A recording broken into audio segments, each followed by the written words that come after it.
Good morning, everyone. My name is Maureen Barasa from the IEA, and I'm going to take you through the first part of the presentation. That's the background, the methodology, and the coverage. We are gathered here today to discuss about unpacking the task force and the review of the power purchase agreements. The report was released on 29 September 2021, and this task force was convened in March by the President under the leadership of the chairperson, Mr. John Gumi, and 15 other members. I'll just mention a few. We have Mr. John Gumi as the chairman, Mr. Kennedy Ogeto, the retired Judge Aaron Ringera, Dr. James McPhee, and Mr. Mohamed Nyaoga, just to mention a few. We had a total of 16 members in the task force. Yeah, next slide, please. Looking at the background to the PPA task force report, we are going to look at why the task force was formed. This task force was formed on the 29th March 2021 under the Gazette Notice 3076 to review the power purchase agreements in 2021. The reason as to why the task force was formed was to look at the comparative. There was a public outcry by consumers, industries, and individuals at large on the high cost of power supplied by KPLC in comparison with the peer economies and the neighboring countries.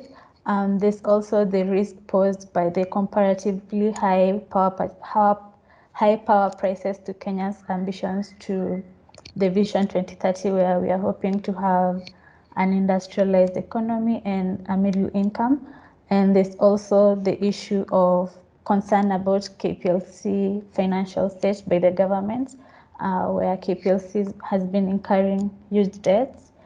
And the government has had to step in to bail it out.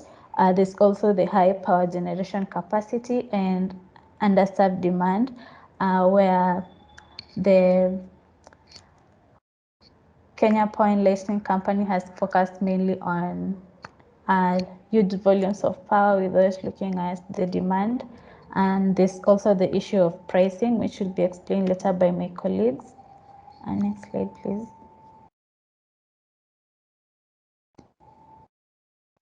Looking at the terms of reference, we had a total of 10 terms of reference, and I'll just mention a few. We've highlighted the fourth one because we felt it's the most important in this discussion. The task force was mandated to do a comprehensive review and analysis of the terms of all PPAs entered into between the Kenya Power and Lighting companies and the independent power producers. They also had to probe the compliance of the PPAs and all associated agreements with government policies, legislation, and regulations, and that includes issues such as termination of contracts and all. For number 3, they had to look at to review the sustainability and viability of all independent generation projects that have been proposed, that are under implementation, or those that are in operation, and make a few recommendations. They also had to review the allocation of risk between the independent power producers and the KPLC under the PPAs.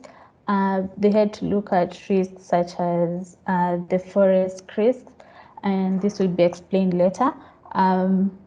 They also had to look at review the take or pay approach applied under the PPA structure and recommend a pay when taken approach or any other viable payment structure that will be recommended.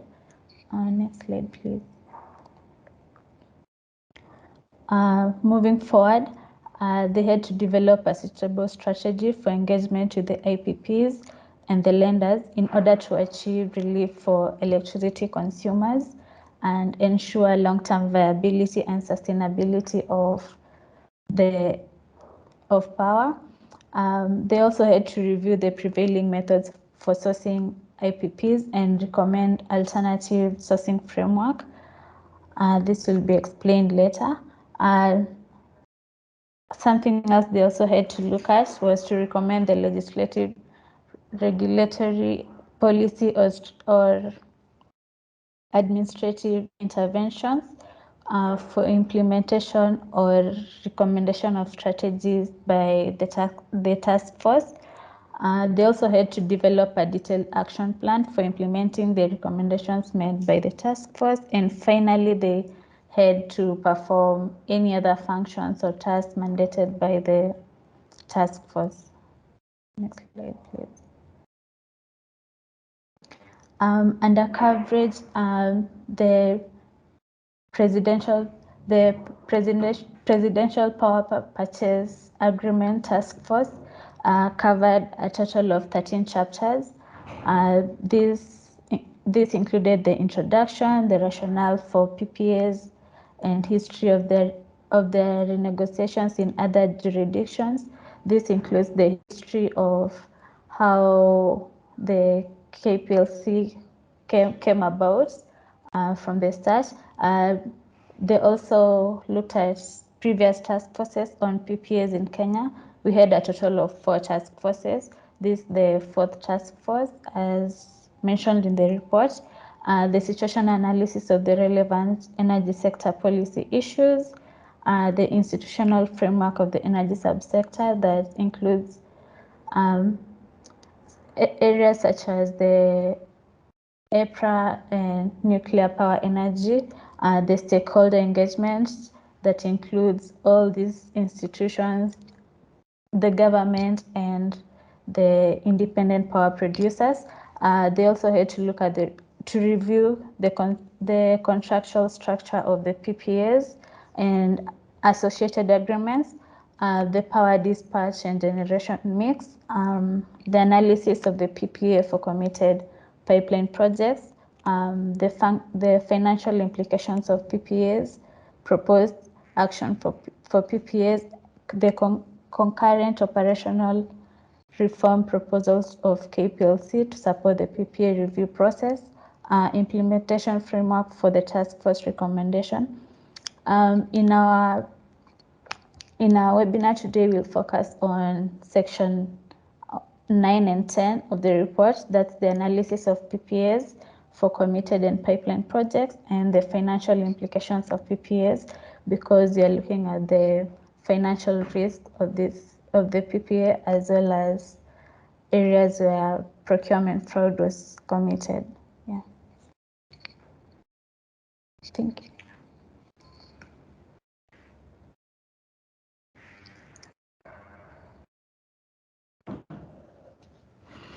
Hi, my name is Anna Grace, and I'll take you through the second part of this presentation, which is on the highlights of the findings of the report. This is the section which we found interesting to us as the IEA as we went through the report and just understanding how PPAs actually work, and also just highlighting once again the findings of the task force. So I'll begin with the merits of introducing IPPs, which in full mean independent power producers. So you'll hear us say a lot about IPPs and PPAs. IPPs are independent power producers, and PPAs are the power purchasing agreements. So it's basically the contract between the independent power producer and the off-taker, where the off-taker is the buyer of the power. In this case, that's KPLC. So that's just setting some context. The merits identified by the task force are, for one, IPPs facilitate resource mobilization, especially when you look at it in terms of investment from the private sector. So you find most of these independent power producers are private companies that, by virtue of them being private, have higher or rather more expensive equity, and they have more investment to pour into the business of infrastructure and getting the right technology, where the government would have fallen short. Also, they're very efficient, which is just a subset of them being well funded through the resources that they've been able to mobilize, and therefore invest in higher efficient technologies, and even the rate of completion of their projects in some cases is very high. They also have access to the latest technology, and IPPs also contribute to a very diverse set of technologies when it comes to power generation. So you have IPPs in wind plants, solar, geothermal power, hydroelectric. So all these are different technologies of power generation for which IPPs are able to dive into and specialize in them. So it's a very diversified mix of energies. They also enhance local capacity because with them, once they invest, even if they're international investors, which most of the times they are, they employ local workmanship, and also just enhancing through the different mix of technologies, enhancing the type of power we have in Kenya. So in the case where we have a shortage or a hindrance in the transmission of, say, one form of energy, be it hydroelectric, the others can come in and buffer up.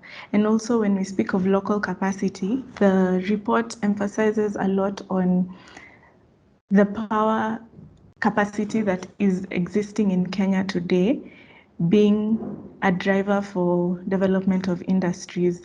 And at some point, the task force even highlights some industries that could really benefit from the very vast supply of power in the country, which to some extent, I think it's an oversupply, but we'll talk about that later.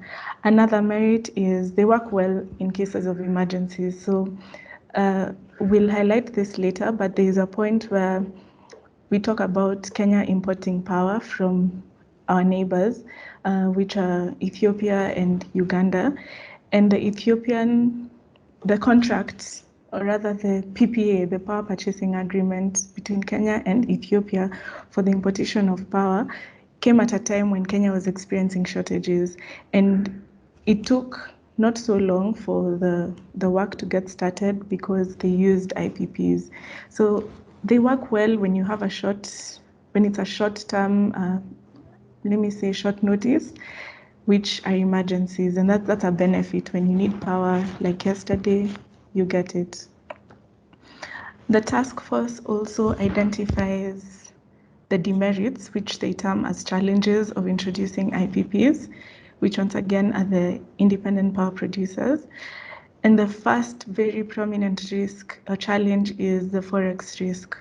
So like I said, look at these PPAs, power purchasing agreements, as contracts between the buyer of power, which in this case is KPLC, and the supplier of the power, who are the IPPs, the independent power producers. So the contracts are designed in a way that the pricing and the costing in the contracts is done in foreign currency, usually in USD or in the euro. But then the revenues being generated by the buyer, aka the off-taker, KPLC, are in Kenya shillings. So you see that already brings a mismatch between revenues and the cost KPLC will incur through these PPAs.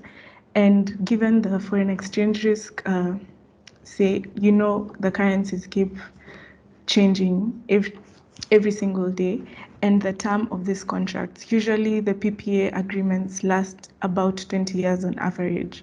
You can only imagine how much the price of $1 today will be in the next 20 years.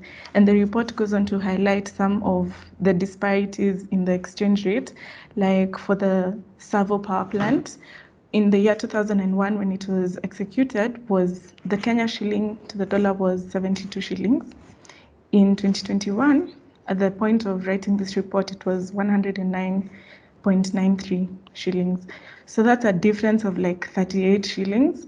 38 shillings times X million of dollars, that's a lot of money, and that's a risk to us as a country, because these contracts are taken up by KPLC, which is partly owned by the government, which also secures or guarantees some of these transactions, which we'll discuss later, through the GSM.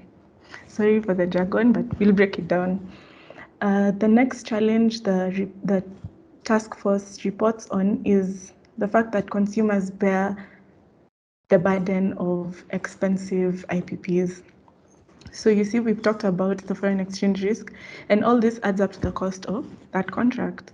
In the end, KPLC does not bear that burden. For them, it's just to regulate for inflation, but the foreign exchange risk, the risk of, say, the fuel prices fluctuating here and there, all of that adds up to the final cost of power, for which the consumers actually bear that cost, because power can be consumed as a retail good, say at the household level, in your offices, but then it could also be consumed as an input to other industries, say in the factories and all that.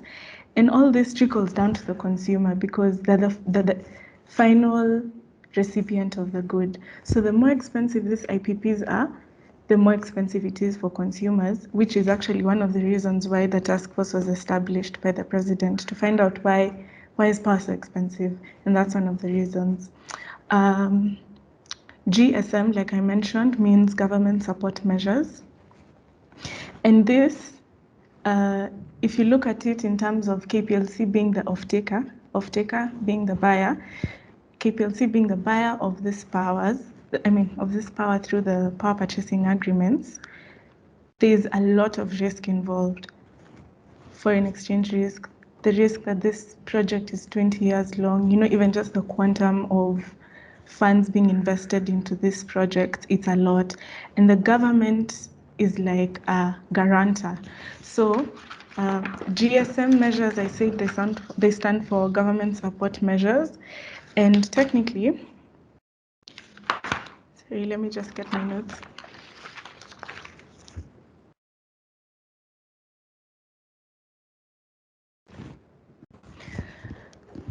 There are mechanisms for de-risking these investments. So once the IPP is aware that, okay, in the event KPLC is not able to meet its contractual obligations, we'll still get our money at the end of the day. So it makes the power purchasing agreements more, quote unquote, bankable, that's the term used in the report, to the international investors, or rather the IPPs. So with that in mind, given the huge sum of money is involved, the risk of, foreign exchange risk, all this, as much as yes, it's not the government directly entering into these contracts, but through KPLC as the off-taker, if anything happens, it's a government that's going to come and bail us out of that situation. So it does increase government indebtedness. There's also the opportunity for tax avoidance, whereby the task force found out that some of these IPPs set up base in places where they can get away with some tax and avoid to pay these taxes, which has adverse effects on Kenya's tax revenue collection.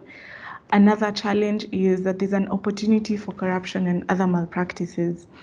You'll notice that, yes, the policies put in place in the energy sector are, driving for transparency, and in some cases, there's due process. There's a very clear identification of the steps taken before you actually complete or sign off a power purchasing agreement. However, during the timeline of this task force, as they were conducting their research, they required some documents, even from the KPLC, but then they declined to submit them, which raises questions on transparency. The task force also goes on to highlight that some transactions or even some power plants, which have already been committed to, require close supervision because you find they extend long beyond their expected lifeline, they underproduce, yet there's already a fixed charge on those transactions. So whether or not the power is transmitted, there's still a fixed charge, and these IPPs go on and just take free money at the end of the day at the cost of the consumer.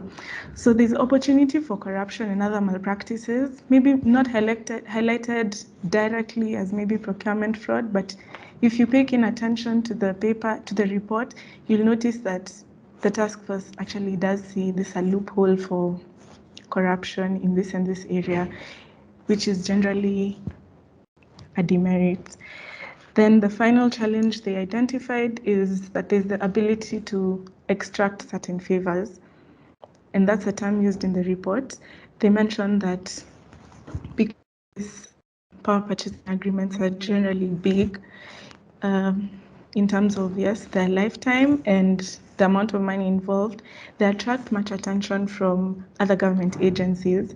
And with that, they're able to get things done their way and extract certain favors from these government agencies. This, again, I find a subtle spotlight on corruption, not stated directly, but extracting certain favors being termed as a challenge. I think it just alludes to corruption, the opportunity for corruption. So that's it for the merits and the challenges. Next, I'll take you through the history of the task forces on power purchasing agreements. So in Kenya, we've had about, the report mentions we've had 4 task forces, but only identifies 3. So the first one was the task force to review power purchasing agreements, and this task force was put together in 2017, 3rd of January, by the Gazette Notice 862 of 2017, and they submitted their final report in May of 2018. Then after that, an interagency committee on IPP, Independent Power Producer Power Purchasing Agreements, I know it's a mouthful, was constituted in April 2020, and they submitted their final report in January this year, 2021.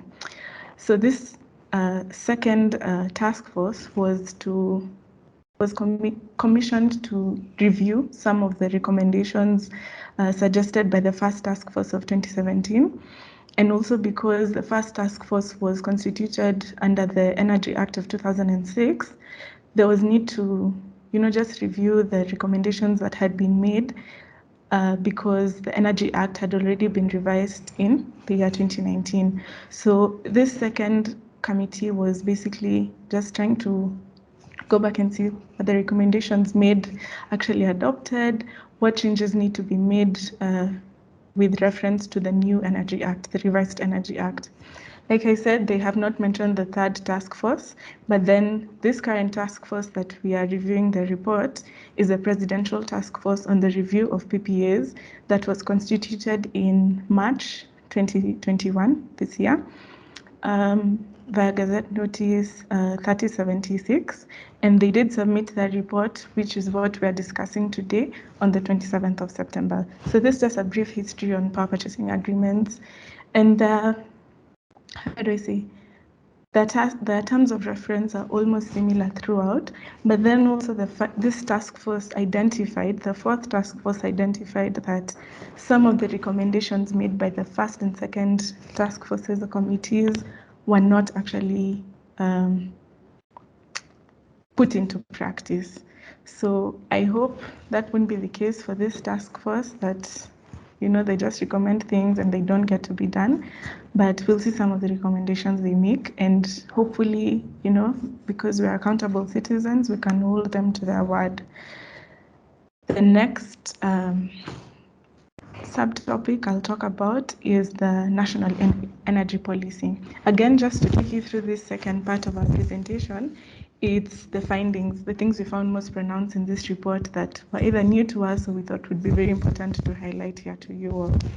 So the National Energy Policy is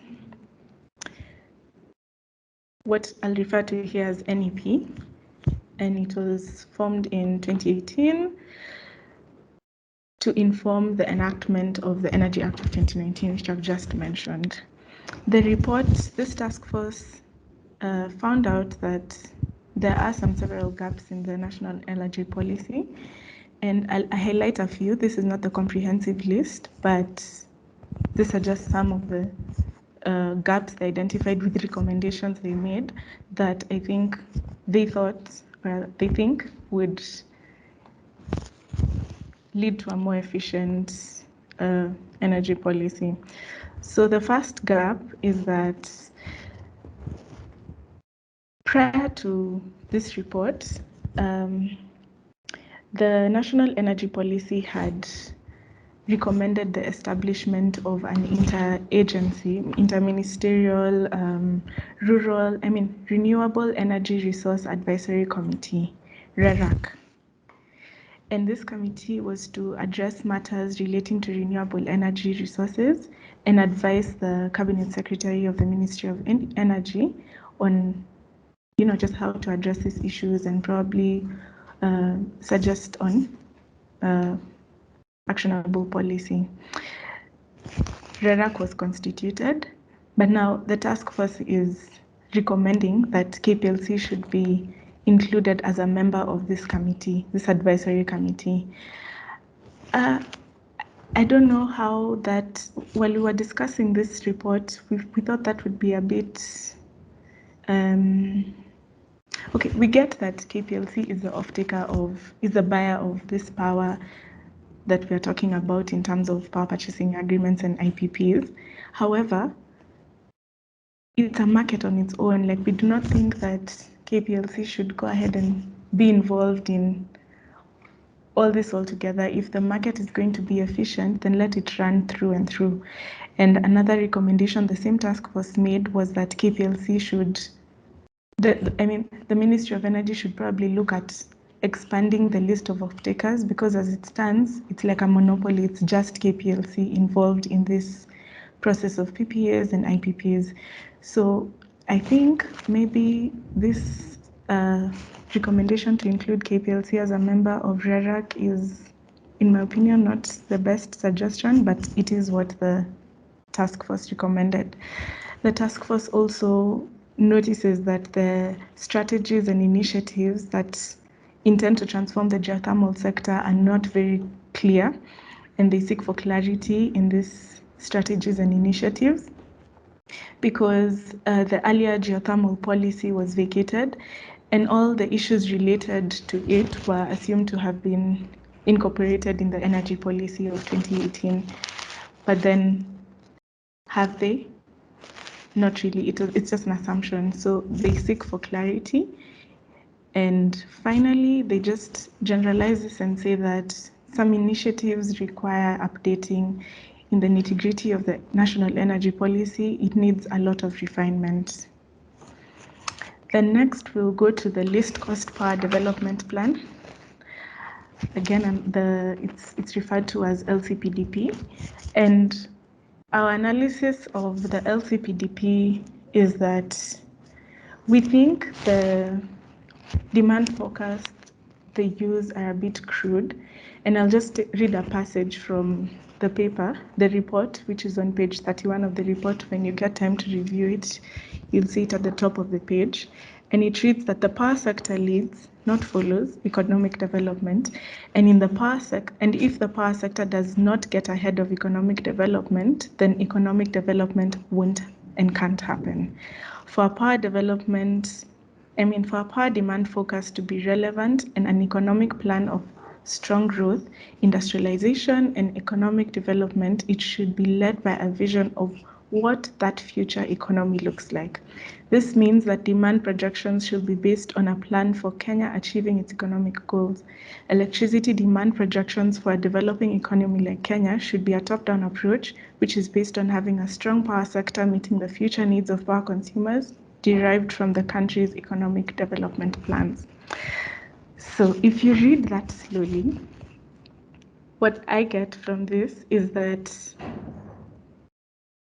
first of all, the power sector is like, literally, from that first sentence, the power sector is a leader of economic development. which I think it's an overstatement, because could you say that if the power sector does not get ahead of economic development, then economic development won't happen? I do not think so, because first of all, the power sector is not one and alone, it's not independent. We've talked about forex risk, we've talked about fuel price fluctuations and the risk it imposes on these power purchasing agreements. It's a system, and that system requires inputs from, the monetary policy, it requires inputs from fuel markets, and all these other sectors that you cannot clearly say that it is the leader of economic development. That's the first issue. The second issue we have with this passage is that the power demand forecasting used from this passage alone is like, let's provide the supply of power in excess. And yes, we get that when most of these power purchasing agreements were entered into, there was maybe a shortage, which we term as an emergency. But then the oversupply of this power, which we'll see in the next slide,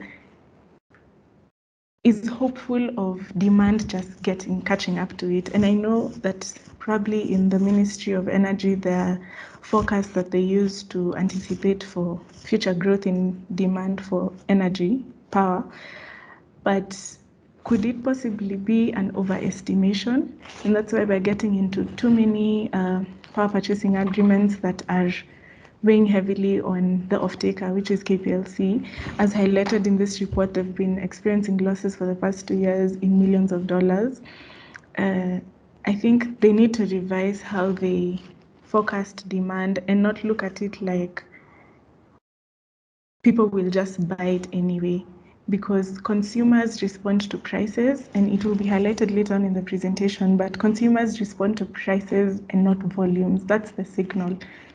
If power is getting too expensive, your local man will go and think about maybe purchasing kerosene. I believe also industries, it would work the same.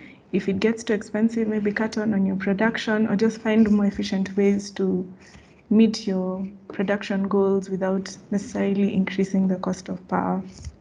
So this passage, the least cost power development plan, we think really just focuses on the least cost projects and not looking at the least cost, the projects that will lead to the least cost of power in the end being consumed by the consumers. I hope that makes sense. Also under this list, LCPDP, table 1 of the report highlights committed projects. So in the first column on the left, it's a description of the different technologies of power generation, from hydro to geothermal to coal.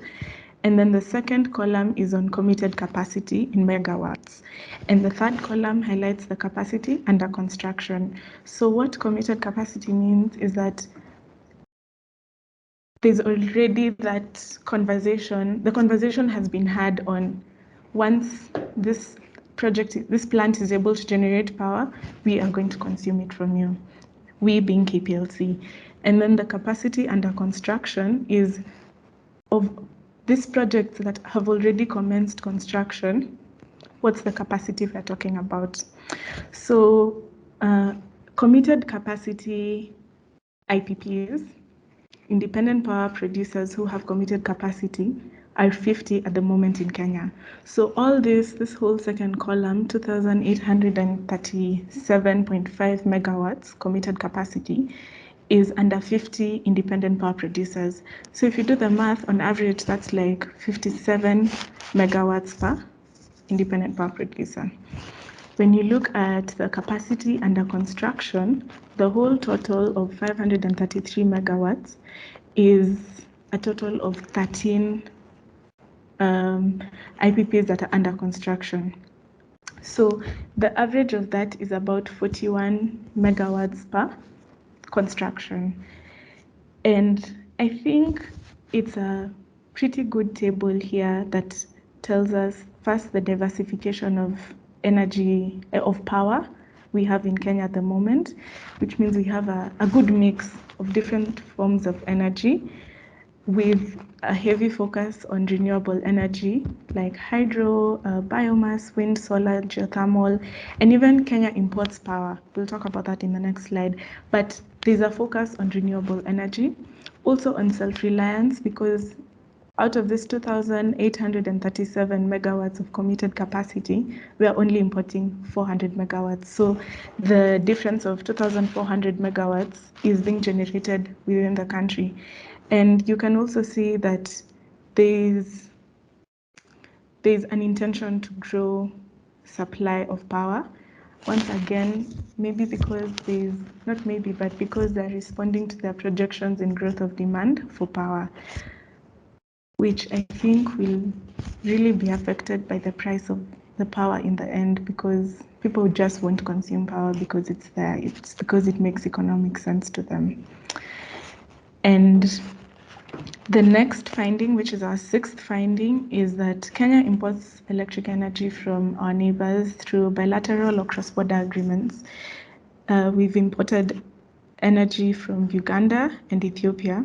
However, when you read the report, they mention Tanzania and Ethiopia, but then go ahead to cite the example of the cross-border agreement between Kenya and Uganda and Kenya and Ethiopia. So that was not really clear to us whether it's Uganda or Tanzania, but we cited what they cited as the cross-border agreement of 1995, being Kenya and Uganda, between Kenya and Uganda. Then the second cross-border agreement is actually, because this is in operation, between Kenya and Ethiopia as of 2012, and it was to import 400 megawatts to counter the then power shortages. So like I mentioned earlier, a benefit of the independent power power producers, is that they're able to work within a short term. And at the time in 2012, Kenya was experiencing power shortages, and the response to that was to import power from Ethiopia. Capacity that was agreed to was 400 megawatts. However, to keep the line charged or the line working, Kenya has to import a minimum of 150 megawatts. So you'll see that in these power purchasing agreements and the nitty-gritties of the contracts, that they do involve a fixed capacity charge. I think that's what they call it. And this is just basically protecting their own interests, to make sure that, first of all, their plants are still running, and also to minimize their risk in the event maybe they're not able to pay for their money and they've already invested in the plants and they've seen their business going on as a going concern. So like in that case, between Kenya and Ethiopia, we committed to importing a minimum of 150 megawatts just to keep the line charged. However, the least cost power development plan of 2020 to 2024 aims to negotiate the 400 megawatts downwards to 200 megawatts to allow for development of local farm capacity. So now, yes, they were able to get us out of that emergency of power shortages, but now the goal is to come back to the country and generate more energy from within to develop local farm capacity. Then we move on to my final finding from the report, which was the government support measure policy. I'll refer to it as GCM, that I highlighted earlier on about GCM being like the guarantor, or rather it sort of de-risks public investments.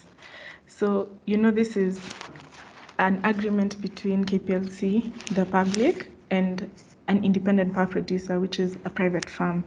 So given the risks involved, KPLC does need a guarantor, and the government does act as a guarantor, and that sort of agreement is called the government support measure policy.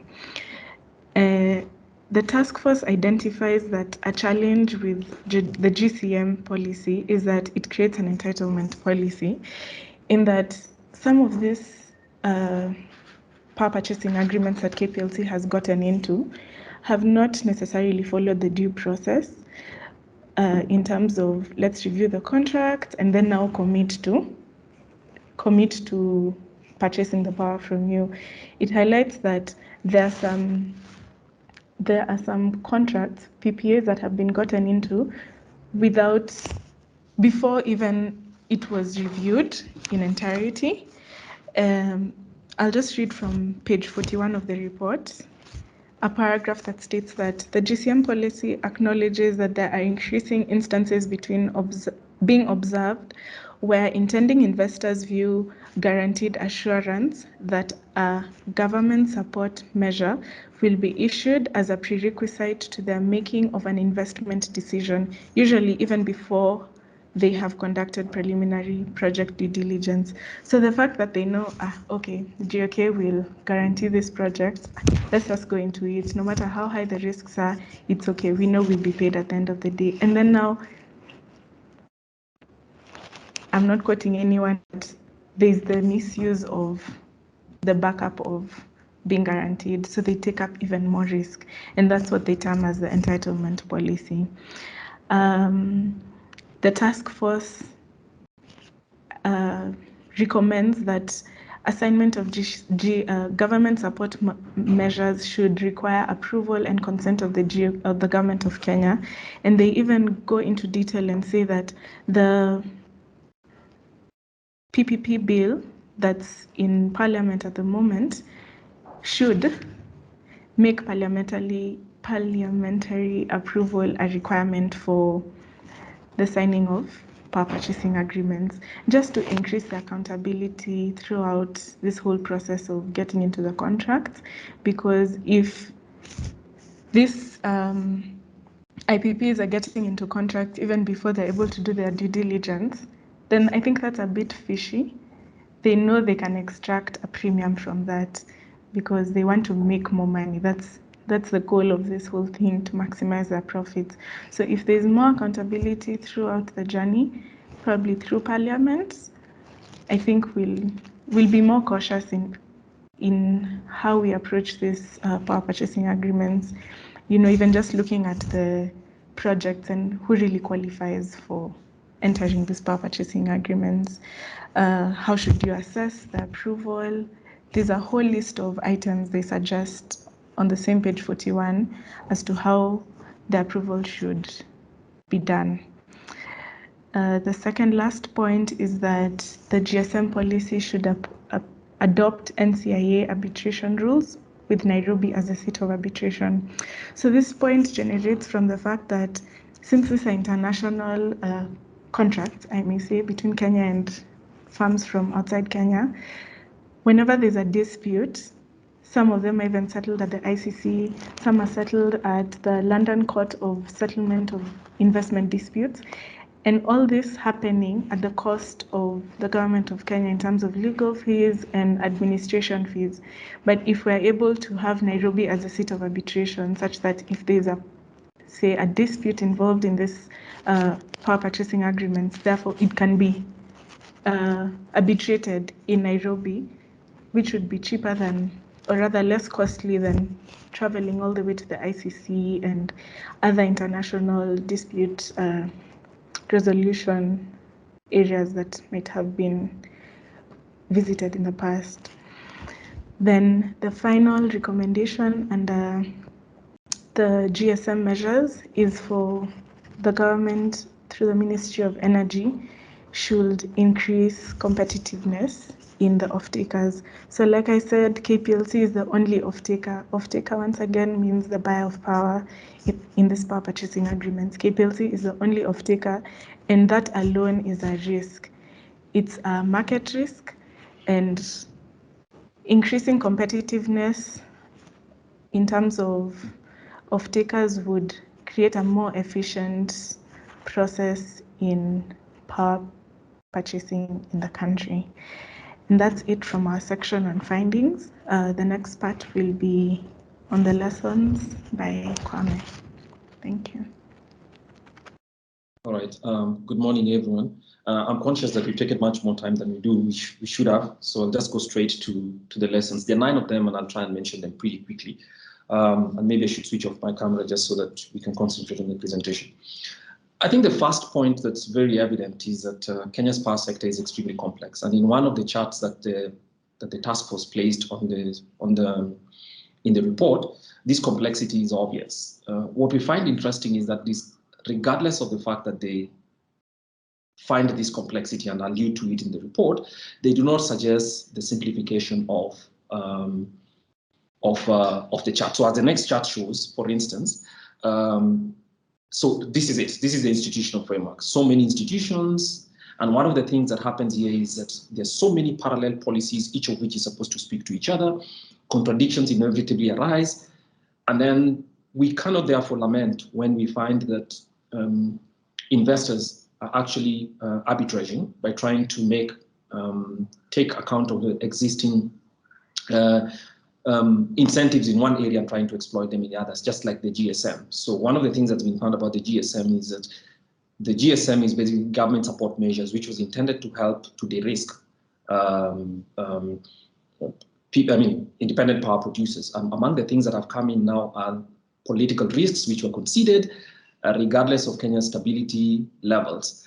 The report suggests very, very clearly that some of the extent to which government is trying to de-risk on the basis of political risks are actually preposterous. Preposterous are my words, but the report mentions clearly that it's clear that there's some gouging, and obviously investors, for all their well-meaning nature, are actually to exploit much, much more, in addition to the fact that the opaqueness and some of the guarantees that are provided to some of them simply suggests that there's an absence of neatness in here, and you can see the absence of neatness in here, so that even KPLC's roles sometimes actually gets mixed. The Ministry of Energy, for instance, is one of the bigger ones. It's partly responsible for the mess here, truth be stated.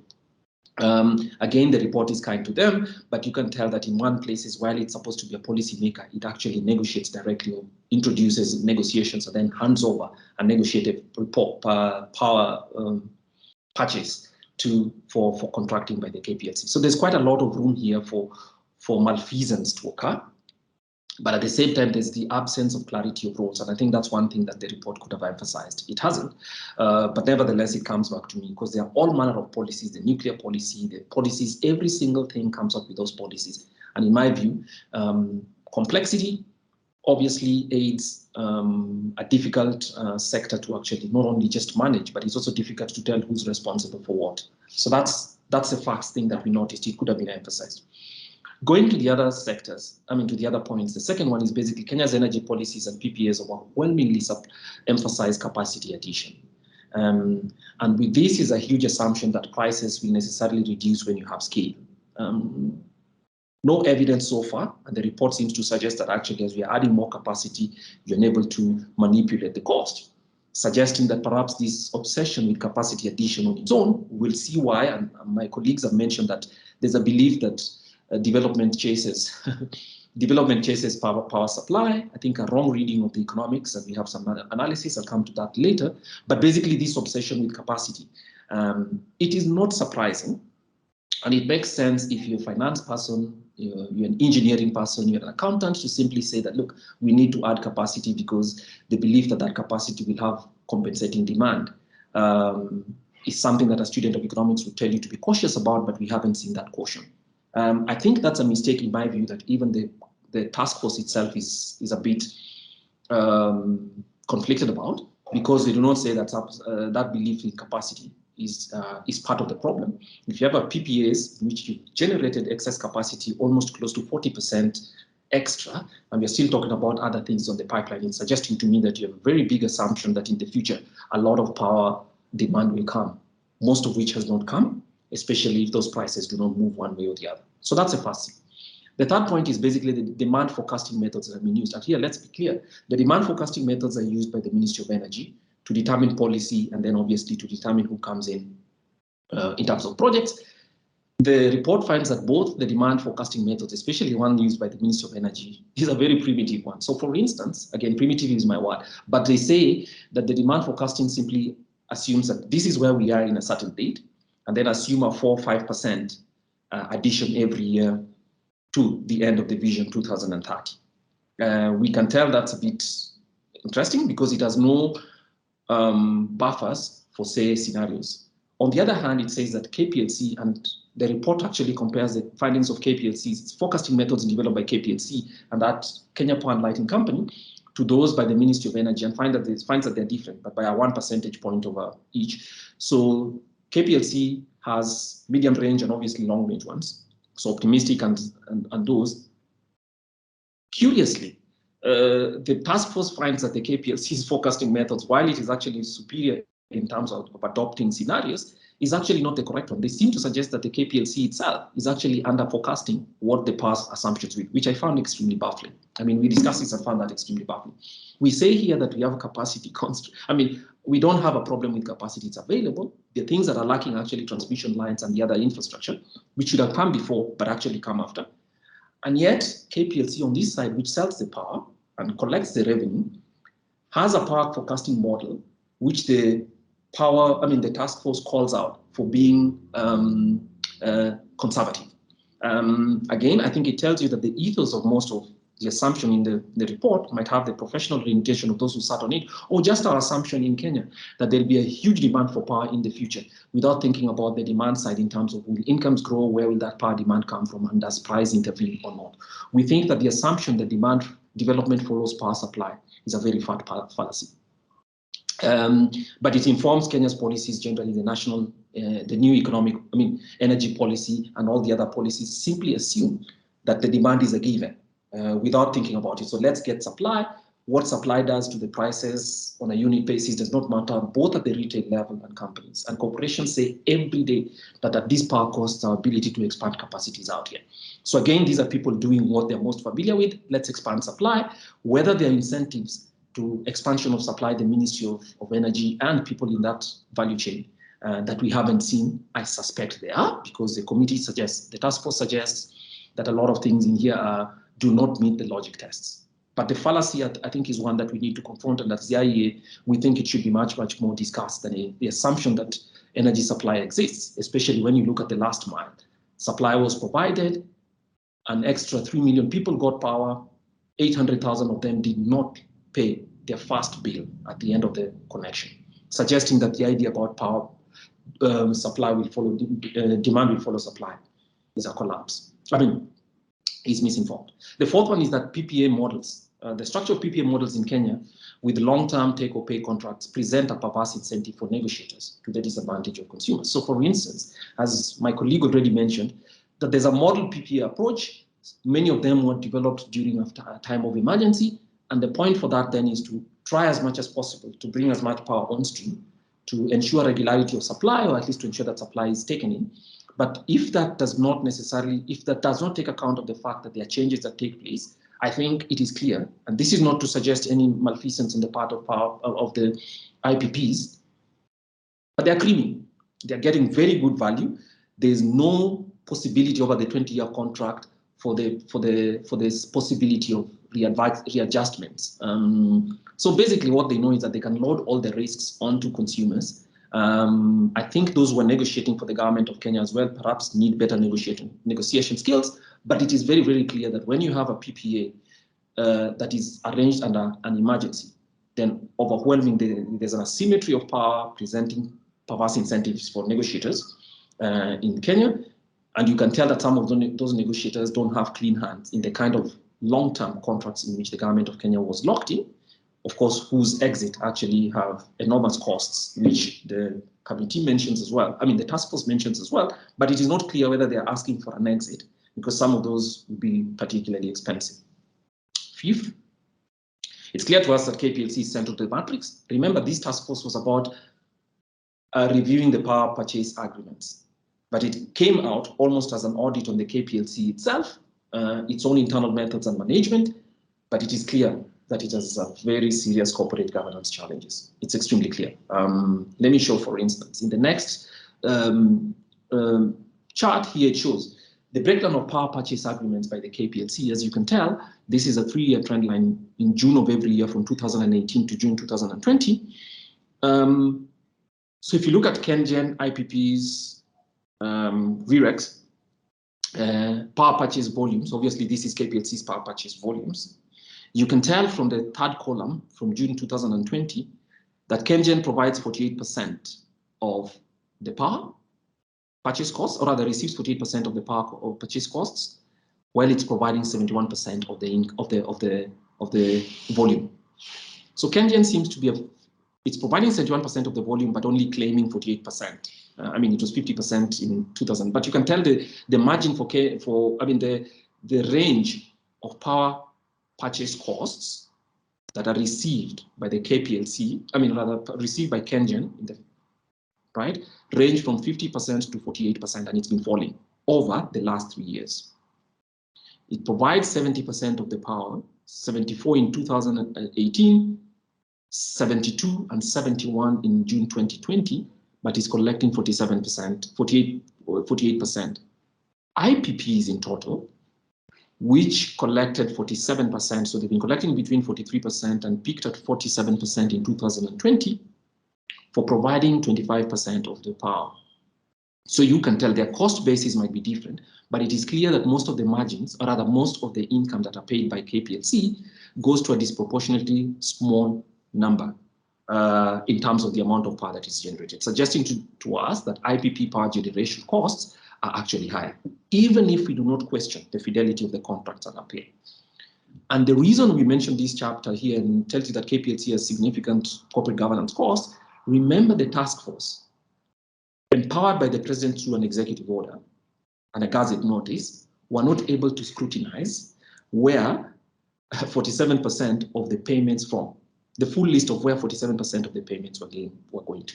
So in other words, there's a finance office and the infrastructure within the KPLC that actually is paying promptly because we haven't seen them sued and spending that money, but you're not able to scrutinize against which contracts and against which terms they're paying. That's really, really baffling. And it tells you nothing else except that KPLC has significant corporate governance challenges. No wonder the task force did propose that a significant number of KPLC's employees should be subjected to lifestyle tests, among other things that need to be done. I agree, but in my view, I hold the board and the management of KPLC even to higher standards, and they're failing because a board, to say that with the reference to the board, the contracts are not made available, and we have a management team that either knows or was unwilling to authorize the provision of these contracts, tells us that this IPP business and the power sector in Kenya is in deeper trouble than we all seem to think. So the next part, the next chapter, our next finding is that KPLC and generation suppliers, of course, except KenGen, have low incentive to lower power costs to generate efficient. As you've seen from the previous one, I mean, KenGen's take contribution is increasing and its take is actually lower. Means it's the only one that seems to have an incentive to actually lower costs or to generate efficiently. The others do not, and especially if you cannot see the scrutinize rather, or the absence of transparency that favors the contracts that they have. I think that's a bigger problem that the report in our view has emphasized. It stated it, but I think it should have stated it a little more firmly than we think, than we find. 7, I think the task force correctly pointed out the asymmetry of power between IPPs and KPLC in respect of forex risks. Remember, most IPPs came, or rather the history of IPPs in Kenya is in a moment of emergency. Rains have failed, there's reliance on on hydro, and for that reason, obviously, there's need to supplement power. Now, those contracts are so tightly written that it seems as if, in addition to all those other risks, the foreign exchange risks lie entirely with the KPLC. Why is this a problem? It's a problem because KPLC receives its income from most Kenyan retailers, you and I mean, from most Kenyan consumers in Kenya shillings. But its risks for these big contracts are all in dollars, especially when it pays out the other IPPs, suggesting that there's power. And the adjustment of that obviously suggests that it's something that actually requires the KPLC not only to be providing power, but also to be managing forex risks, which is something that banks should be doing. Now, this is a company that provides us with power. It's not a bank. So I think the task force correctly provided and actually stated very, very clearly that KPLC must consider, Ministry of Energy must provide the space for KPLC to consider the currency transfer, or rather the currency, contracting currency to be Kenya shillings, because the Kenya shillings is where its money comes from. I think it'll reduce some of it does not necessarily eliminate the risks, but at least it provides the KPLC with the knowledge about what it what part of the equation it can control, which is how much money it receives from Kenyans, and it receives in Kenya shillings, and takes out the need to actually be a trader of Forex as well, in order to cover for those risks and be able to pay. And obviously the negotiations that come as well with every 2 or 3 years revision of contracts and actually updating on foreign exchange risks. Eighth, I think this is our finding as the IEA, is that most of those people, including some of the analysis that we've seen in this report itself, it's not intended as criticism, but I think it's worth noting that every time the Kenyan energy sector goes under analysis, I think we see what a partial sector analysis does. And a partial sector analysis is to overwhelmingly analyze a sector in terms of one side. And we've stated that there's an obsession with adding supply energy. And I think it's a common, whether we trace it to the Vision 2030 or whether we trace it to specific administration, which is building infrastructure, I think electric energy demand is considered a given. And yet there are alternatives which constrain demand at all prices. So one of the things that's claimed is that, if you know one of the things that happened, one of the things that's being claimed is that Kenya's manufacturing sector needs lower electricity prices, which is true. But if the low-cost power development plan concentrates on the cost of the product, not necessarily whether the new the new supplier will reduce the overall cost of electricity, then obviously it means that we need to understand what are actually substitutes. What do we want to provide? And in our view, there are two pathways in which additional power could help corporations. One of those is if it lowers costs, and the other is if it creates higher reliability. Kenya has a problem with both. One, the number of costs are high on a comparative basis, which is true. And secondly, there's low reliability of the quality of supply. So the number of shocks that manufacturing plants have to go forward because of power supply interruption and everything else. We saw throughout the report, and we looked at about power interruptions. I think it appears only 2 times. Supply is what we think is being concentrated on. We also think that given Kenya's endowments in terms of energy and the choice to move energy towards more renewable sources, the extent to which power costs can be reduced to compare to global cheapest standards is limited. However, the responsibility to actually ensure that supply and higher reliability of the transmission lines is done is something the government of Kenya should invest in. That, in my view, would be more helpful and perhaps more stable while we seek diversity in terms of resources than promising supply prices that cannot be reduced, part of which is related to obviously old loans that KPLC might have, or some of the things that it already did because of the analysis. So a partial sectoral analysis, which is concentrating overwhelmingly on supply, in our view, is part of the problem in Kenya. And it's created a transition gains gap.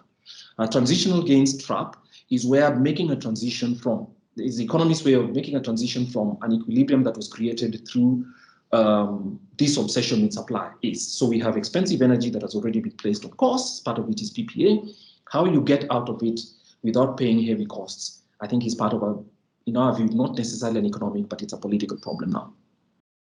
Finally, we think that the energy sector is certainly important, very, very important. But as we discuss what this report tells us, we need to bear in mind that the energy sector is important, and we must see competitive prices and diversity of supply, and at the same time, try to get renewables and self-reliance in Kenya. We see those as the main emphasis that Kenya's new, energy policy emphasizes, and that's good. But one of the things we must understand is an obsession with supply also harms us, because every energy sector is not a standalone sector. It's part of a value chain. So for some suppliers, for some consumers, they consume energy as an end in itself, as my colleagues mentioned. For others, energy is an input into other production and services, principally for manufacturing sector. So what that means is we need to ask ourselves, when we are bringing in power or options, what does it mean for second order effects of an obsession with supply? And we see the second order effects of obsession in supply. One is that we have supply abundance, and that demand is not coming, and we assuming that bringing in more supply is going to generate this demand. So I think in our view, relating to the partial sector analysis is giving us to the fact that we must understand that if we are going to choose Lower costs are important, higher reliability is important, but let's ask ourselves, what is the most efficient way to use the resources that are available in the energy sector to get us reliability? And reliability on its own is an imperative without necessarily assuming that lower costs or an artificially low cost would be the alternative. So the challenge for Kenya, I think, is to ask ourselves, can we get both higher costs and lower costs and higher reliability? It is possible, but maybe the arrangements that we have in this convoluted sector suggest to us that there's a lot of cleaning up to do. One, to clarify lines. Two, to ensure that we do not go for costs. We do not go for supply on its own. So as I conclude, we think that Kenya's sector, consumers, manufacturing firms, and all those other firms, I mean, all those other quote-unquote stakeholders in the value chain have been harmed with an obsession with supply and the wrong economics, which suggests that if you have supply, then demand will necessarily issue. I mean, the last mile proves that, but also in our view, if you do not fix the question of the transmission lines, so we have the Lake Turkana wind power plant, which has wasted resources because you're paying, regardless of the fact that the transmission line is much, much further. So coherence of the policies in this sector needs to be important for us, and to understand that sometimes lower costs and higher reliability may actually be substitutes. Thank you.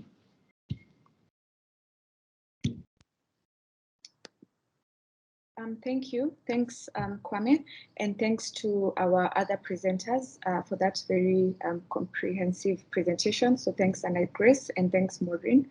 So we've had very broadly the background and the history around power purchase agreements. We've heard about the merits and demerits of the model. They've taken us through the findings of the most recent task force, and Kwame has just finished with the very elaborate lessons that we have as IEA. So given that we are behind time, I'll just open it up to plenary now. We're actually 20 minutes, more than 20 minutes behind our schedule. So I'd like to ask anyone who has a question to please raise their hand. If you'd like to ask, you can address it to any of our speakers, any of our presenters. If you have any question, please raise your hand and I'll be able to see it.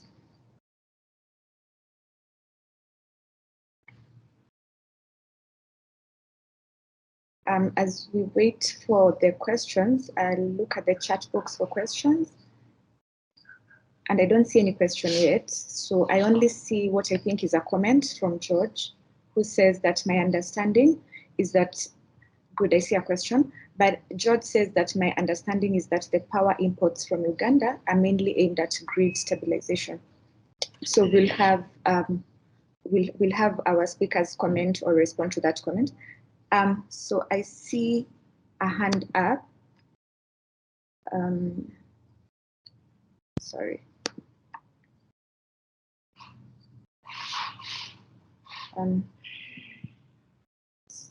Yes, so I'm not able to read this name, Exuperius Tax. Please, you can. Yeah, you got it right. Thank you. Hi, good morning, everyone. Oh, it's noon already. Good afternoon, everyone. Thank you, IEA, for the great presentation. I haven't read the report myself, but this was a nice place to start to kind of understand what the report says, so on and so forth. I work for a company that builds IPPs, so you know, these issues are, I guess, kind of close to my heart. So there's a couple of things, especially on the learnings that I think Kwame was presenting towards the end, that I'd like to, you know, shed light on. I mean, I definitely agree that there's too much emphasis on supply side, especially on the generation side of things when it comes to focus on policies and so on and so forth. But it comes from a point where you could argue that it is informed, because between 2015 and 2020, for example, the peak demand in Kenya went up by 124%. That's just looking at old KPLC reports, so on and so forth. Obviously, it's not the amount of gigawatt hours that are actually consumed, but it's the peak demand. It's the amount of power that is consumed at the highest level of productivity in Kenya. So that went up by 124%. In neighboring Uganda, that around the same period, it went up by 40%. In Tanzania, it went up by 16%. So you can imagine as government, if you're going out to investors and telling people that, come invest in power, you can adequately say things are going well in Kenya, that people demand more and more power. Obviously, other things come into play, like technical losses, so on and so forth. But I can understand why there is such emphasis on generation. But I also do agree that it has to be nuanced. I mean, the only way you control the narrative that development comes with more power or economies of scale that comes from more generation is when you're paying for that generation capacity, like they do in China, for example. Or even if there's private sector players, it is heavily regulated in terms of price in different markets. So there is that. Now, when it comes to the forex risk in Kenya, it is true that most of it sits with KPLC because KPLC pays IPPs in dollars. It does not pay in Kenya shillings, although it collects in Kenya shillings. Now, obviously, that's problematic, and it's problematic not only in Kenya, in various places where this is the practice. Now, the problem is when IPPs are being built or they're sourcing finance, most of it is sourced in Forex. So your loans, your equity injections, all of that is in Forex. And why is that? That's because the most part of the capex for building a power plant is going to be in foreign currency. You're buying equipment not from Kenya, but made in Turkey, made in China, made in so on and so forth.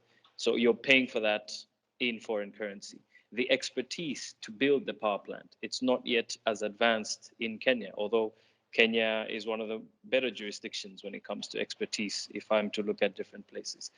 So again, a major capex item, which is the services to build the power plant, again goes out in capex. So you'd find that if, let's say, you're building a 100 megawatt project that costs $100 million, it's quite easy for that figure to be 80% offshore, 20% onshore. So there's different financial institutions looking at ways to introduce more and more local currency funding in these transactions, but it's very difficult because most of what you're procuring is paid in foreign currency. And unfortunately, the Kenya shilling is not doing too well if we're to look at a trend of the last, let's say, year or two. So that's something that to have in mind as well. And then I think my last point is around the relationship between government support mechanisms, demand, the take-or-pay contract. The government support mechanisms, I guess you could say they're onerous, but from an IPP standpoint, if I'm to do a project on a full equity basis, so I don't go out to lenders because lenders will be the first one to ask whether I have a government guarantee or not. So I would do it on my funds. So let's say, again, let's look at this $100 million project. So I would be putting up the $100 million of my own equity. My equity, my cost of capital for my equity is always going to be higher than something that's blended with debt finance. So let's say I want 15%. If I'm to introduce a little bit of debt, maybe that number goes down to 10% or something like that. So that's where, I'm trying to enhance project economics for myself and KPLC, who's my customer, because KPLC is also interested in a cheaper price, right? So the government support mechanisms serve a role to de-risk these projects, and de-risking means a lower cost of capital, which means a lower, theoretically, which means a lower price of electricity. So as onerous as they are, if they're structured well, they should work well. If they're negotiated properly, they should work well.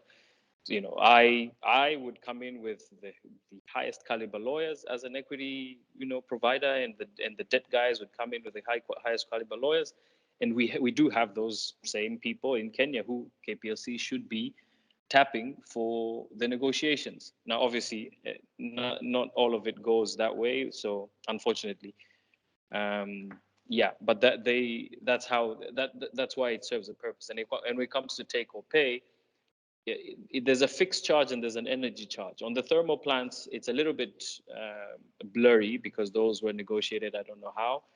But the fixed charge is really important, because if I'm structuring because you have to remember, IPPs are structured as a project finance vehicle, not a corporate finance vehicle, which is a big difference between IPPs and KenGen. KenGen can go out to the market and borrow on its own balance sheet. An IPP doesn't do that. An IPP presents a case at the very beginning of a project and locks in a price for the debt that they're going to acquire. You don't go, refinancing is something that you can do, but it's very different than if KenGen goes out and does that, because KenGen will have a much bigger balance sheet to be able to negotiate a better rate. So my take or pay requirements in a contract is pegged on the fact that I will have debt service for a very long period of time, and I need a fixed amount of money to be able to meet these debt service requirements. So I think all of it just ties into what Kwame said at the very beginning of his piece, where it's really complex and there needs to be more, I guess, education among stakeholders. Because yeah, otherwise it's just going to be someone knows a little bit more than somebody else, and someone feels shortchanged because there's just this information asymmetry all the time. And there's corruption and all of those things, but that stuff you can't really verify. So thanks a lot, and I'll end there. Thank you. Thanks for the additional comments, and I'll ask my colleagues to respond.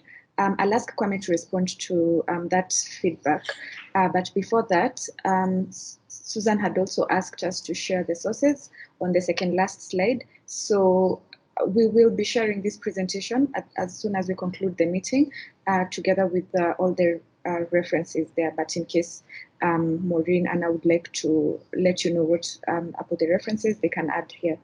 So I'll start with you, Anaji and Maureen. So in response to George's first question, it's not a question, it was basically a comment. So he was saying that his understanding was that power impacts from Uganda were mainly aimed at grid stabilization. What do you have to say about that? And then Peter asks if the IPPs that build plants in Kenya on the broad invested in base load capacity, capable plants running on sources such as coal or geothermal price, which is a major issue in Kenya, would come down. Thermal run IPPs getting 20-year PPA is a big problem. Also, what has not been said around the last mile is that substantive resources have been used in the rollout. However, the unspoken lines are that majority of those built lines are energy dry, owing to low voltage due to generation assets being far from their consumption points. I don't know if Maureen or Anna Grace would also like to comment on that, or if not, Kwame can respond to that. And then George also says that in my thinking, the price discovery mechanism for the power sector is deeply flawed. The auction policy has never been affected. Can this lead to better price discovery? So I'll start with you, Anna Grace. You can respond to any of the questions. Thanks, Jackie. And thank you all for your comments and question. I think just to respond to George on the Uganda imports from Uganda, well, our presentation was an analysis of the report by the task force, and they did not go into detail about the imports from Uganda. Like I said, there's a discrepancy because they mentioned that current cross-border agreements are between Kenya and Tanzania and Kenya and Ethiopia, but then when they go ahead to list the bilateral, what do they call them? When they go ahead to list the bilateral agreements, they only mention Kenya and Uganda and Kenya and Ethiopia, and also expound on how the Kenya-Ethiopia PPA has become an anchor transaction to support the financing of Eastern Electricity Highway project. So I think you might be right. I'm not sure about that, but I do know about the Kenya-Ethiopia agreement. And then for the sources, I'll share the links here below, but then they'll also be in the presentation that we'll share after this. about George's last comment on the auction policy having not been affected. We didn't talk about the auction policy, but it's something that's also highlighted in the paper that in the, I think, preliminary chapters of this report, there's a sectoral, an analysis on other African countries and how they handle their power purchasing agreements. There is an analysis on Ghana and also South Africa, which has gone into the auction policy. I personally think this would be a really great way to go about purchasing power because, it's like on the spot, it's a spot market kind of thing, which would not lock us up to 20 years like what we are going through right now and paying more than 30 shillings on the dollar. I think if we are really looking at protecting consumer interests, then that's the best way to go about it. But, it will have to involve a lot of changes in all these numerous policies that we've highlighted and the various plans and the laws. But I do think it's a really good way to go. That's it from me. Thank you. All right, thank you. Maureen, do you have, would you like to add anything? I'd like to add to George's question on the price discovery mechanism for the power sector. I agree with him, it's deeply flawed, and the auction policy has never been effected. Can this lead to better price discovery? In one of the recommendations in the report, they offer the option of the auction to make better pricing for the power, and I think the power sector, when making these power purchase agreements, they don't consider the forex risk as it has been mentioned, and the fuel price risk. They don't consider that, and during the procurement process, there's a lot of discrepancies that I believe affects the price of power. Yeah, thank you. Thanks, Maureen. Kwame? Yeah, thanks. So I'll respond to the question by exuperious tax. I hope that's correct. Okay. Now, so let's come with the fact that, look, Kenya is a gross domestic product of about $110 billion. So in the year 1990, if you argued with me that an investment of $100 million is unduly risky, I would accept it, but not today, guys.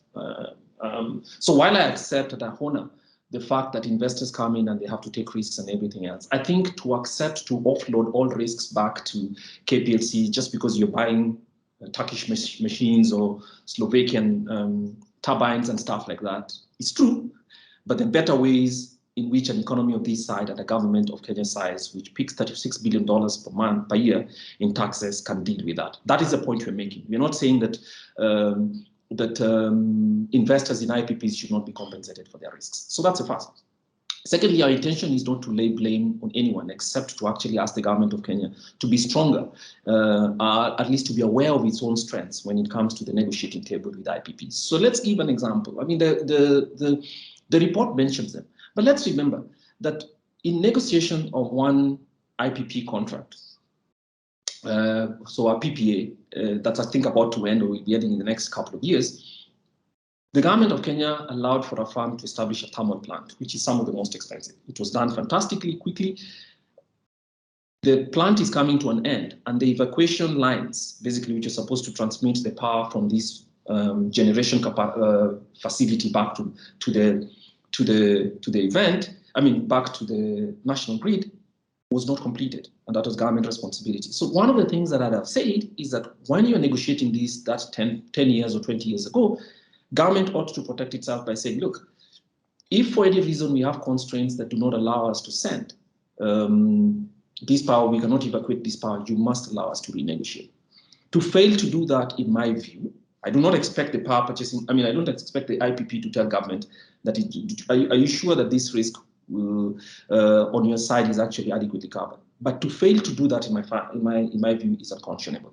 So I agree completely. $100 million is not easy to find, but in a 36 million, I mean, in a 110 billion, by next year, maybe $120 billion economy, I have to be circumspect by saying, look, I think the government of Kenya is not a pushover for that amount of money. So it needs to actually be able to lay down its hand. I mean, its facts more clearly, and it says, look, there are some concessions we cannot give you under GSM by some of the claims that you're making. So these are the conceptual negotiations, and I think the government has been far too easy. The report finds that, and some of the reasons why the cost of power will not come down is because government was locked into long-term contracts that were asymmetrically negotiated. And so while I concede that, I think that's one. So that's the first point. The second point is about peak demand. I disagree again that the government of Kenya should actually push supply to sometimes about 40% of what the real demand is, just because the peak demand is 124% here. Peak demands are met in other places. There are economic instruments that allow for peak demand to actually be managed. So demand management tools, again, the responsibility of the government of Kenya does not justify the wastage of public resources in entering into contracts such as some of those that we see here. So what it tells me is the same thing that I'm talking about. Convoluted as it is, sensible users of economic analysis and sensible users of what the real stuff would be, I mean, what the real things government should concentrate on is, if it was interested in demand management tools are also available, because we know what happens with power. It's huge investments all at once, and then you have to recover over time. So if you make an investment and a commitment, which adds to the total cost of energy units in the grid, then it does not help just because you have 124% power peak demand. And peak demand is not demand. I think the latency in the system should be maintained, but we think that some of the money that has actually been raised could have been used in other ways to ensure that this peak demand is properly managed. So that's part of what I think necessarily needs to be said here. So as I finish, our view here was basically to open up this report, to make sure that people get an opportunity to read it, but we are trying to pick what we think are nuggets and what it's telling us is wrong with the power system. And in our view, we can say unequivocally that those who are responsible for guarding the public interest, to the extent that 51% of KPLC is owned by the public, have not always done their work in a way that defends the public interest. The firms that negotiate get the best lawyers, to be honest, they get the best advice, and they do not have a responsibility to guard Kenya's back or to guard the Ministry of Energies or everybody else's. But our view is to call all these contracts could have been done better to make the entire power system more efficient, because government of Kenya is stuck now with transitional gains, which firms, IPPs have made, and they're entitled to them because contracts exist and they must be respected. But it is clear to me with hindsight, these contracts could have been calculated in a way or negotiated in a way that would have provided value across the entire value chain and actually released efficiency in the structure, which does not exist now, and obviously help quite a bit with the solvency questions that the KPLC is facing today. Thank you. All right, thank you for those responses. So I hope everyone is able to see or access the chat box. A couple of resources have been shared by my colleagues there for additional reading. But Exuperius continues, makes, I think, a further comment and says, auction system, as exercised in South Africa, for example, means procurement of long-term IPPs that compete on tariff, not auction of day-to-day retail price of electricity. That would be merchant plans of an open market. So that's some additional comment. Then Peter Keiro says that while IEA from the presentation seems to lean on a conclusion that supply should follow demand, not the other way around, for comparison, let's use Ethiopia, although they are at war now. Recently, they filled up the GERD. This single project will inject some 4,000 megawatts into their grid, and this is more than Kenya has managed to put in since independence. That power is cheap power, so an investor minus the war matters will clearly step into Ethiopia and not look at Kenya from a power pricing perspective. This is how addition of cheap power can be an economic driver. Thermals within 20-year PPAs was a bigger hole than our economy was put into. So please, our presenters, I hope you take note of that and perhaps see how you'll respond. And then George says, looking at the record-beating tariffs in India and the UAE. Then David Ongolo says that the details of our competitive electricity market in Kenya, complete with independent network operator to conduct auctions and allowing large consumers to purchase directly through the auction, have been done. Then we have comments, we have materials shared by my colleagues. And then I see a sort of a back and forth between George and Exuperius. So George asks, why don't the IPPs also get into the transmission business? Maybe with that vertical integration, IPPs can offer competitive pricing.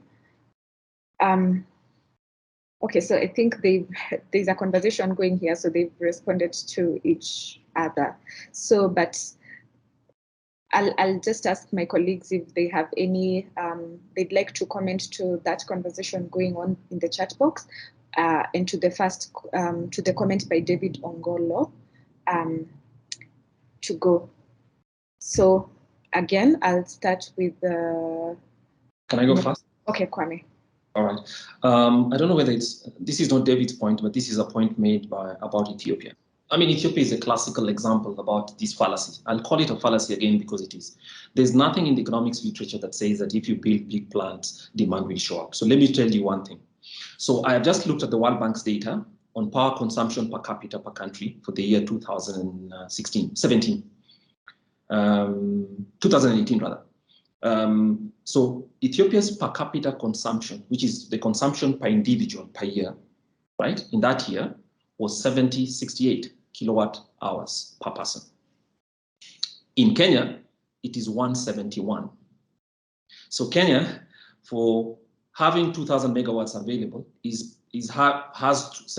double that the Ethiopian measure than it is here. So no, you're wrong completely, and you're repeating the fallacy. Don't go about saying that there's no empirical evidence for it. So what is the leader? The thing that is a better predictor of what per capita consumption would be, and therefore how much power is really required, is incomes. So people's incomes in Kenya is also 2 times the income in Ethiopia, suggesting that our consumption of about 2.5% is a more reliable predictor of what energy demand should be than the assumption that if you build supply it is. So that's Ethiopia completed that in the year 2019, just before the difficult problem started. Ethiopia had a forex exchange problem. Why? It could not pay for the power that was available. So if you look at it in those 2 ways, it is suggesting directly that I think we need to relook at the data. We will provide you with the evidence that shows that, but it is wrong to believe that all you need to do is build the power income. If it was that easy, everybody else would build power. There are far smaller economies in this in Africa as well, which consume far more power than Kenya. Why? On a per capita basis, because it's a function of how much incomes people have and how much corporations will justify investing in that power to produce goods and services. Thank you very much. Thank you, Kwame. Naji and Maureen, would any of you like to add to that? Before I come to your final comments.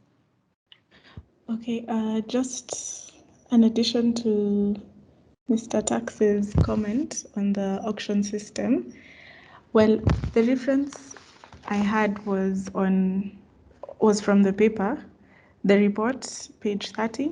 Please, when you go check it out, look at that. And the section is on the future market under EAPP. But the paragraph I'm interested in is the second paragraph, and I'll just read it. The day ahead energy market is an auction for the physical power delivery for the following day, run on every day of the year, and the intraday market is a continuous market where participants can buy and sell power every hour of the year. This market is designed to provide a possibility for participants to fine-tune their power balance and allow market participants to trade closely to physical delivery. So with that knowledge in mind, that was my basis of probably just recommending the auction markets, because you'd be maybe not trading in real time, but this frequency, I mean, every hour of the year is better than every 20 years renegotiating the PPAs.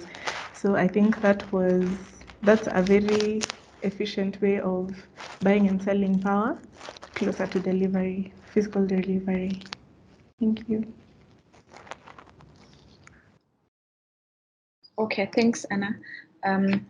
Maureen, would you like to add anything? No. Okay, thank you. So I don't see any other questions and I don't see any hand up. If anyone had a final question that they wanted to ask, I'd give the last chance for a hand up for you to ask your question. Last chance. Okay. Given that we don't have any other question, I'll now go back to our speakers and ask them to give their final comment. And then the agenda says that the conclusion and closing of this meeting will be done by Kwame. So I'll start with Maureen. Any of your final comments regarding this topic? My final comment would be, looking at this report, we can conclude that there's an overemphasis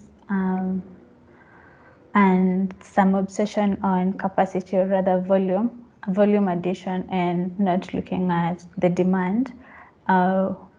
Looking at issues such as the transmission of power, there's a problem there which is not being looked at, and there's looking at also at the forecasting, it's more of they're not looking at the demand of the power. Yeah, and yeah, thanks, that's it. All right, thanks, Maureen. I'll come now to Anna Grace, your concluding remarks. I'd like to say that I think the report was really comprehensive, and the task force did not shy away from highlighting some very scarlet red flags. Though I think that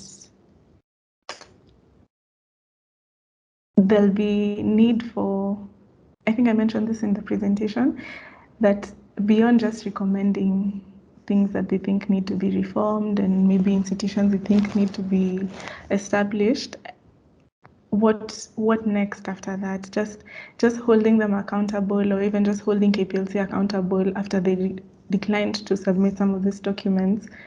Are we just going to write it on paper and move on with our lives? I hope something will be done. We are doing the webinar just to educate Kenyans on the state of play, but I'm hoping that next steps will be made, and then also hoping that if maybe we cannot reduce, sorry, let me just take that again. Hoping that we'll move to more developed markets.